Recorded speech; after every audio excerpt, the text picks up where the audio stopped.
Vamos falar de cartinhas agora. Depois de duas cartas, uma da USP, que já tem aí quase 800 mil assinaturas de personalidades, entidades importantes do país. Tem uma outra também cartinha da Fiesp. Nós temos agora também um posicionamento da OAB Paraná. A OAB Nacional diz que não vai assinar nenhuma das cartas, que coloca à disposição da democracia, mas vai fazer o seu próprio manifesto e tem orgulho do sistema eleitoral. Aí depois disso, a OAB Paraná divulgou uma nota ontem, confirmando aí ato em defesa da democracia, que vai acontecer às 19 horas de quinta-feira, lá na sede da OAB em Curitiba. Eu vou abrir aspas aqui para a informação da OAB Paraná.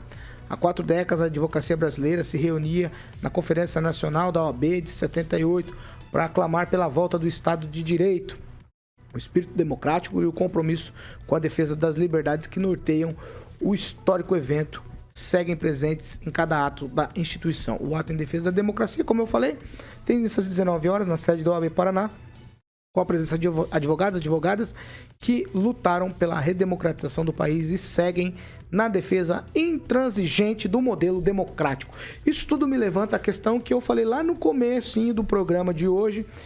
Essas cartinhas, né? Tem minha cartinha lá do que o Temer ajudou o Bolsonaro a escrever. Tem um monte de cartinha por aí.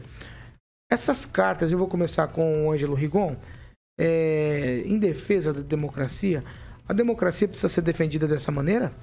Claro, diante de um perigo de golpe, né? Basta ver pelos discursos do presidente Bolsonaro ao longo deste ano. Ele só vive intimidando, botando medo. 4 linhas, né? Como se quando ele assumiu ele não tivesse erguido a mão e falado que ia cumprir a Constituição. Então ele é um sujeito que mudou, ele tá sempre, ele tem um espectro golpista muito claro. Agora, a posição da OAB não combina com a história da própria entidade.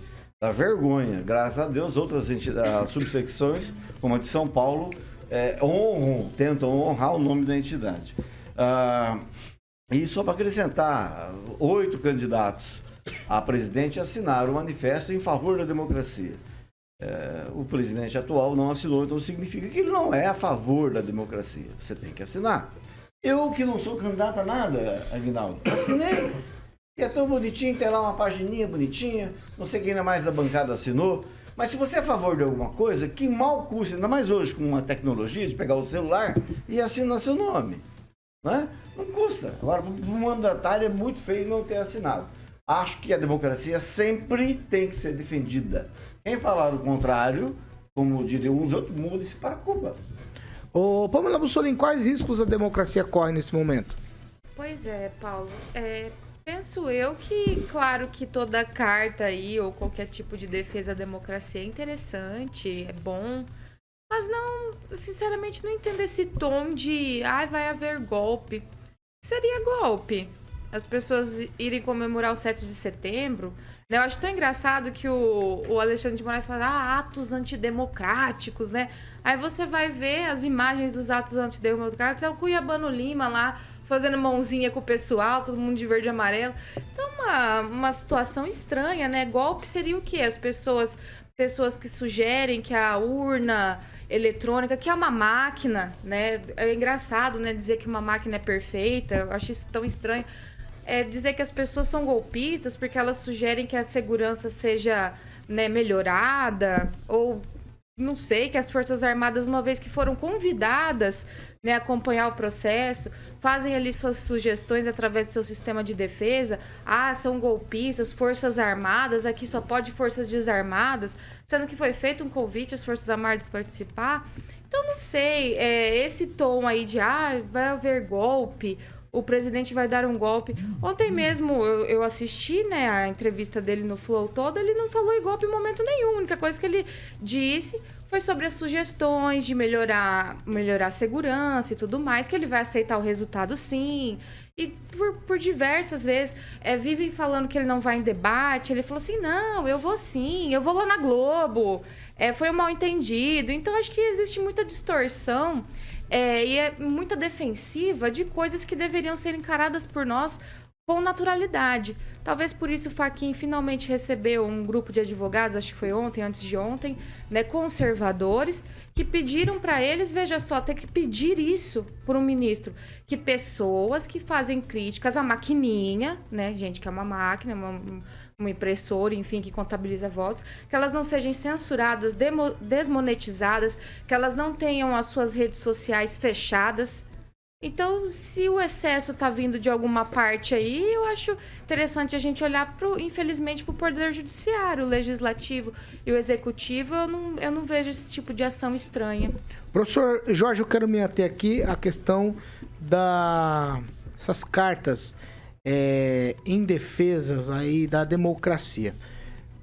É necessário, nesse momento que a gente vive, tem risco de ruptura, tem ou não, ou essas cartas é coisa natural da democracia, a gente volta e meia se manifestar a favor dela?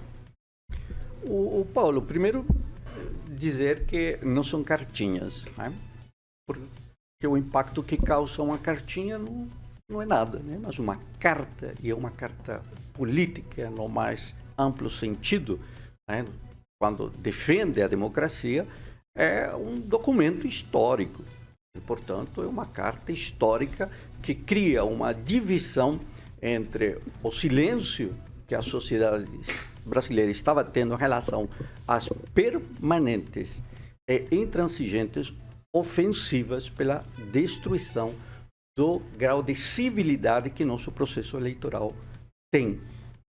Se mostra essa força da sociedade também quando o TSE exclui do grupo de fiscalização aí o coronel Ricardo Santana. Isso é muito importante. Há uma linha divisória estabelecida, então, por um documento histórico que o Ângelo assinou, que eu assinei, né? É uma posição lá do Largo de São Francisco dos Arcos, aí da nossa USP. Eu estudei na USP, então tenho um grande vínculo com São Paulo e com essa instituição. Por outro lado, a OAB, sair dizendo que a carta da USP é uma carta política, a Fiesp também, que ela vai criar sua própria, mostra lamentavelmente a posição equivocada da nossa ordem. E aí eu lembraria o criminalista Alberto Toron, né, também membro do Conselho Federal da UAB, que ele diz, olha, poderia perfeitamente ser ou ter sido assinada outra carta e a gente não estar aí. Ainda que podemos fazer nosso manifesto, teríamos que ter nos posicionado. As entidades que não se posicionam neste momento serão lembradas na história e pode custar muito caro para todos nós. A democracia sempre, a defesa da democracia sempre. Quem lembra o que é uma ditadura, com certeza quer manter grande distância dela.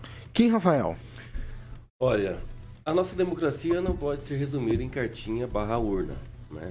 Porque já dizia Winston Churchill, Aguinaldo, a democracia é a pior forma de governo, com exceção de todas as demais. Ou seja, democracia não é um sistema perfeito. Você quer a ditadura, não é... Kim? Não, professor. Kim, Rafael? Só estou praticando o que ele faz. Não, ele não te interrompeu. Beleza, Kim? obrigado. É na anterior, interrompeu. Então, a democracia não é um sistema perfeito. Está longe de ser um sistema perfeito. Diante das crises, é óbvio que a democracia precisa funcionar. Por quê? Porque a democracia é um conjunto de fatores, instituições que precisam estar lá com seus freios e contrapesos. O que, nesse caso, na nossa república, pelo menos, né, nos 3 poderes que nós temos, executivo, legislativo e judiciário, algumas instituições, infelizmente, estão amarradas por alguma questão, talvez aí, crônicas ou estruturais, como o caso, por exemplo, do Senado, né, que não coloca um pedido de impeachment do ministro do Supremo Tribunal Federal, que acaba violando, sim, e tendo abuso de poderes todos os dias nas suas decisões, como o caso do Alexandre de Moraes, do inquérito das fake news.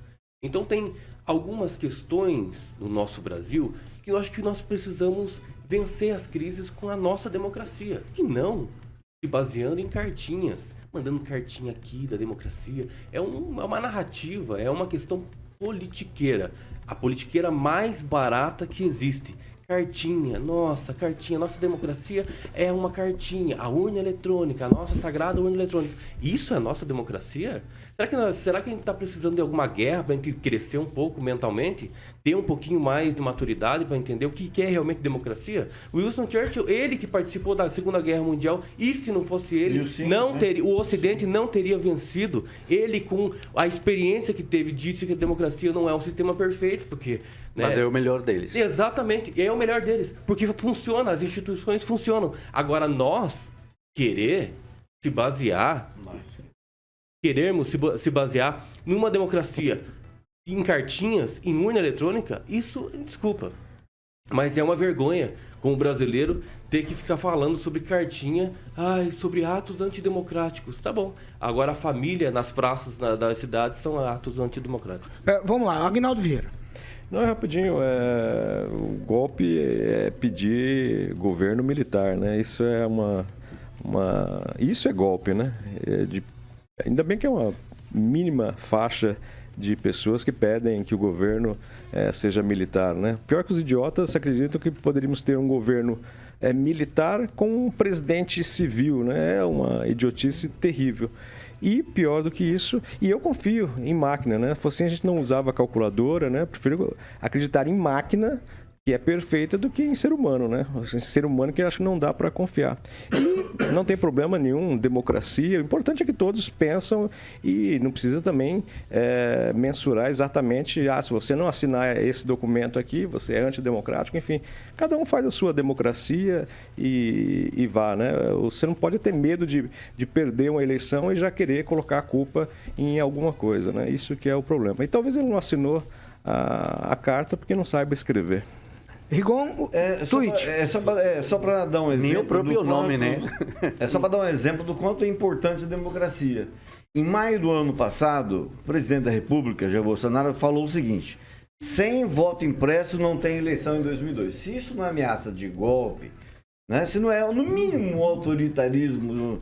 Você vê, hoje, depois dessa aparição e das cartinhas, ele mudou o discurso. Mas depois que ele fala qualquer coisa, ele muda de opinião. Ele fala que não quis dizer isso. Firme. Pamela. Não, eu acho interessante o comentário do Aguinaldo, porque quem pede um governo militar, a gente precisa entender que pedir, externar uma vontade, até isso precisa ser respeitado, né? No Estado democrático de direito, as pessoas precisam ter a liberdade de expressão. Eu não concordo, né, com essa questão de, queremos um governo militar, de quem queira, né? Não acho certo. Mas eu preciso dar o direito de que essa pessoa externe e diga quais são as suas vontades. Também tem muita gente que gostaria da volta da monarquia no Brasil, e nós vamos calar essas pessoas, dizer que elas são golpistas, proibi-las de falar. Então, a gente precisa saber separar o que é liberdade de expressão e o que são atos, ataques, de fato, né? A pessoa sair com um cartaz numa manifestação, que inclusive manifestar-se é constitucional, pedindo que exista um governo militar, eu sinceramente não vi, que eu costumo ir nas manifestações para ver o que acontece. Não vi. O que eu já vi foi intervenção do artigo 142. O artigo 142 está na Constituição. Mas mesmo que existam essas pessoas que o Aguinaldo falou, elas precisam ter a liberdade de dizer, externar as suas vontades. Isso é liberdade de expressão e precisa ser respeitado. Então, quando alguém fala que quer a liberdade de estupradores, de maníacos, de doidos, de nazismo, aí é liberdade de expressões. Então tem que respeitar. Então. Não vi ninguém proibir. Não, tem que respeitar, então. De ser dito. Apologia ao nazismo é crime, você não pode falar... Não, mas é liberdade de expressão. Não, é liberdade de expressão. É verdade, você tem razão, mas é a responsabilidade que tem que intervir nessa questão. Então, quando é pro meu lado, aí pode. Quando não é pro meu lado, aí não pode, né? E quem não viveu a ditadura não tem noção nenhuma do que foi. 7h50.